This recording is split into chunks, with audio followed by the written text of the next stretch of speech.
अस्सलाम वालेकुम students, today's topic is half life and it's measurement. So half life क्या है? ठीक है, हमने रेडियोएक्टिविटी का प्रोसेस पढ़ा, उसमें हमने देखा कि अनस्टेबल न्यूक्लियाई जो है वो डिके होता है। ठीक है, जो भी एक अनस्टेबल हमारे पास सब्सटेंस होता है, रेडियोएक्टिव सब्सटेंस है, वो डिके होता है। सो इट मीन्स कि जब वो डिके हो रहा है तो एक ऐसा टाइम भी आएगा कि वो बिल्कुल ख़त्म हो जाएगा। ठीक है, सो कितना टाइम लग रहा है एक सब्सटेंस को डिके होने में, या उसका रेट ऑफ डिके क्या है, उसके रेट ऑफ डिके की मेजरमेंट देखेंगे हम। ठीक है, और एक अनस्टेबल न्यूक्लियर जो है उसका लाइफ टाइम जो होता है वो अनलिमिटेड होता है। सो ये बहुत डिफ़िकल्ट है कि हम एक अनलिमिटेड टाइम को मेजर करें। ठीक है, सो इसका आइडिया जो है कि एक अनस्टेबल जो हमारे पास न्यूक्लियर होता है कि उसका लाइफ टाइम कितना होता है, सो इसका आइडिया हम लगा सकते हैं उसके हाफ लाइफ से। ठीक है, सो हाफ लाइफ हमारे पास क्या है? Half life is the time during which half of the unstable radioactive nuclear disintegrate. It means कि हाफ लाइफ जो है ये वो टाइम है जिसमें एक अनस्टेबल रेडियोएक्टिव न्यूक्लियाई जो है उसका हाफ डिसइंटीग्रेट हो जाता है। इट मीन्स कि लेट्स सपोज अगर हमारे पास एग्जांपल लेते हैं कि हमारे पास एक रेडियोएक्टिव एलिमेंट है दैट इज़ रेडियम 226। ठीक है, और उसकी हाफ लाइफ हमारे पास 16-20 ईयर्स। ठीक है, और लेट्स सपोज कि फर्स्ट में हमारे पास उसका मैस है 500 ग्राम। ठीक है, तो आफ्टर 620 ईयर्स, ठीक है, उसका हाफ जो है वो डिके हो जाएगा। ठीक है, और हमारे पास कितना रह जाएगा? हाफ रेडियम रह जाएगा, मींस 250 ग्राम ऑफ रेडियम हमारे पास रह जाएगा। ठीक है, फिर नेक्स्ट 620 ईयर्स, फिर अगले 16-20 ईयर्स के बाद वो 250 जो है वो भी 250 का हाफ भी डिके हो जाएगा। ठीक है, तो इट मीन्स कि हमारे पास कितना रह जाएगा? 125 ग्राम रह जाएगा। सो हाफ लाइफ हमारे पास क्या? हाफ लाइफ वो टाइम है जिसमें एक अनस्टेबल रेडियोएक्टिव न्यूक्लियाई जो है उसका हाफ जो है वो डिसइंटीग्रेट हो जाता है। सो ये फिगर 18.7 आपको एक ग्राफ शो हो रहा है कि लेट्स सपोज हमारे पास जो रेडियोएक्टिव एलिमेंट था, रेडियोएक्टिव सब्सटेंस था, ये हमारे पास क्या था?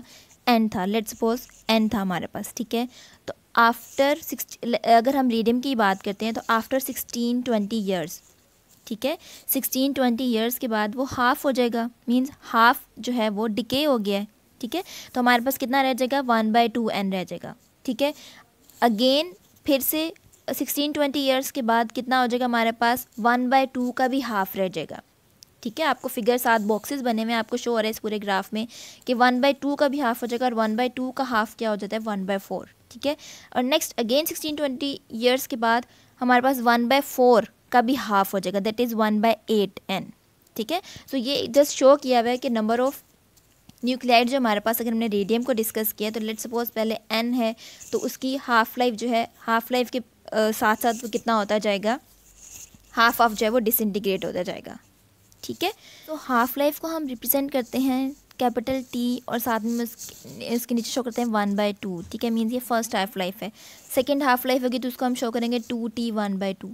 थर्ड हाफ लाइफ होगी तो हम उसको शो कर देंगे 3T 1/2, सेम एज हम इसको शो करते हैं। तो फर्स्ट हाफ लाइफ के बाद अगर कोई एक अनस्टेबल रेडियोएक्टिव एलिमेंट है वो हाफ हो जाएगा। ठीक है, सेकेंड हाफ लाइफ के बाद वो 1/4 हो जाएगा। थर्ड हाफ लाइफ के बाद वो 1/8 हो जाएगा अपने ओरिजिनल नंबर ऑफ एटम्स के। ठीक है, सो ये फिगर 18.7 में आपको क्लियरली शो हो रहा है कि किस तरह से हाफ लाइफ के बाद जो अनस्टेबल न्यूक्लियाई है या एक जो भी रेडियोएक्टिव सब्सटेंस है उसका किस तरह से डिके होता है।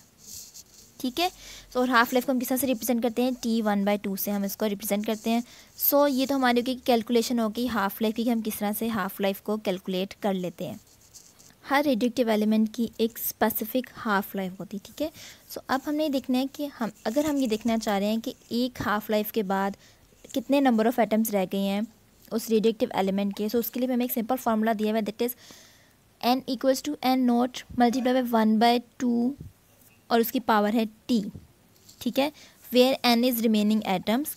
ठीक है, and n0 is original atoms and 1t is representing half life. ठीक है, मीन्स कि अगर हमें ओरिजिनल एटम्स दिए हुए हैं कि एक रेडियोएक्टिव एलिमेंट के ओरिजिनल एटम्स ये थे, मीन्स स्टार्टिंग में उसके ये थे।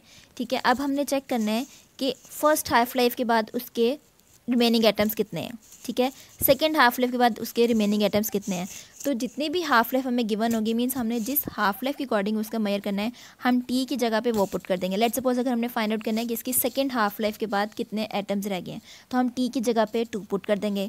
अगर हमने थर्ड हाफ लाइफ के बाद देखने हैं कि रिमेनिंग एटम्स कितने रह गए हैं, तो हम टी की जगह पे 3 पुट कर देंगे, ठीक है। और ओरिजिनल एटम्स हमें गिवन होंगे कि ओरिजिनल एटम्स इतने हैं, सो हमने इसके देखना है कि half life, first half life के बाद रिमेनिंग एटम्स कितने रह गए हैं, सेकंड हाफ लाइफ के बाद रिमेनिंग एटम्स कितने रह गए हैं, या थर्ड हाफ लाइफ के बाद रिमेनिंग एटम्स कितने रह गए हैं, ठीक है। सो इसके लिए सिंपल फार्मूला है जिसको हम यूज़ करके फाइंड आउट कर सकते हैं कि रिमेनिंग एटम्स कितने रह गए हैं कितनी हाफ लाइफ के बाद, ठीक है।